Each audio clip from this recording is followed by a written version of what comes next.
Our community has a lot, but the one thing it's missing and the one thing that is hurting in our community really drastically is the transportation in our whole county. People who use cars to get around don't maybe know these challenges. Transportation and mobility just has a lot more to do with people's opportunities in life and ability to participate than many sometimes realize.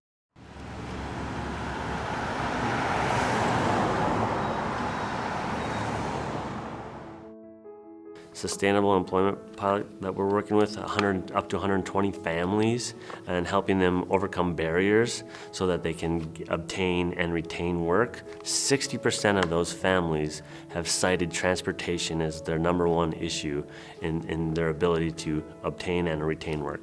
I often say I could place twice as many people in jobs if I had a meaningful transportation system that they could utilize to get to work.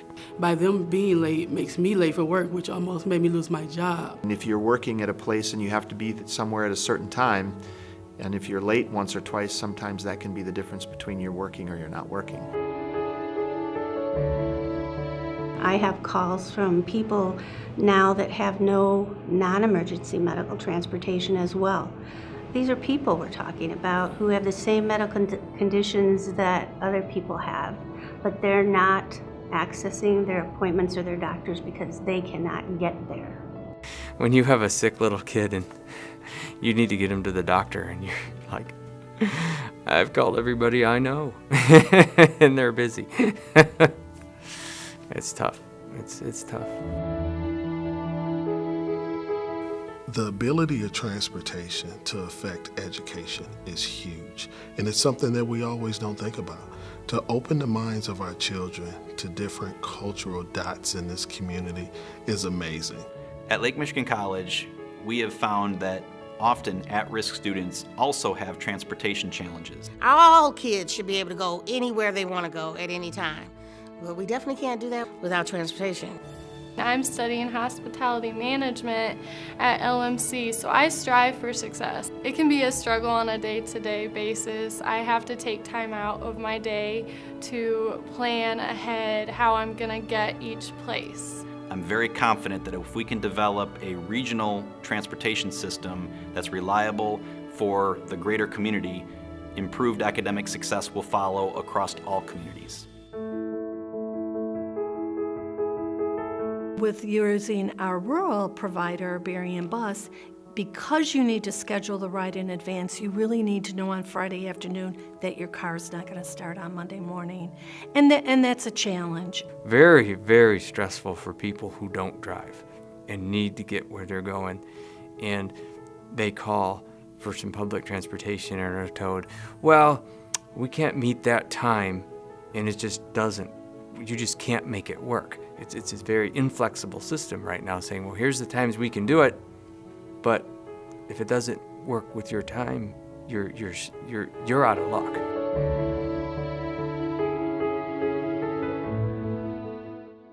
You gotta sit there for X amount of hours before you can come back. So your whole day is wasted just trying to get from A to B when you could have been from A to E. Many agencies, including my own, have had to purchase or get involved in transportation because of gaps in the system. It is not being successful at getting people to work, to doctor's appointments, to extracurricular activities, the grocery store. It is not working. The thing that stands in the way of so many of these opportunities, be it better health, general quality of life, is transportation. And it's time that we solve that.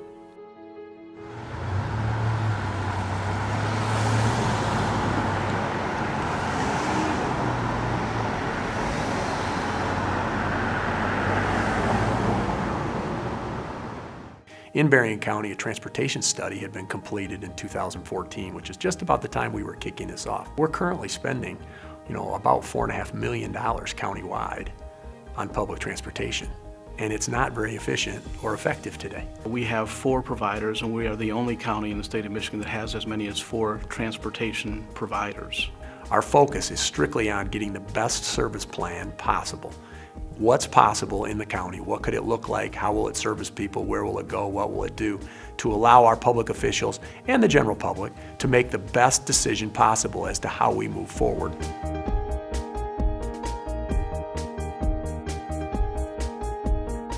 One of the outcomes of the planning process of this integration study is that we really want to create a transit system that people find value in. My hope for residents is in access to more of the resources and opportunities in the community. My main presentation, I like to see it improve better for all people, not just in St. Joe or Benton Harbor, all over where transportation is needed.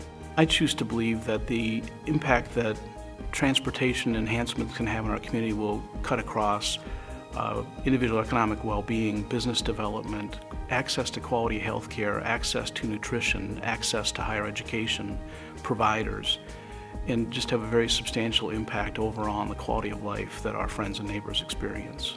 We were able to harness collective impact to solve transportation issues for every individual in the county, or as close to every individual as we could possibly get, right?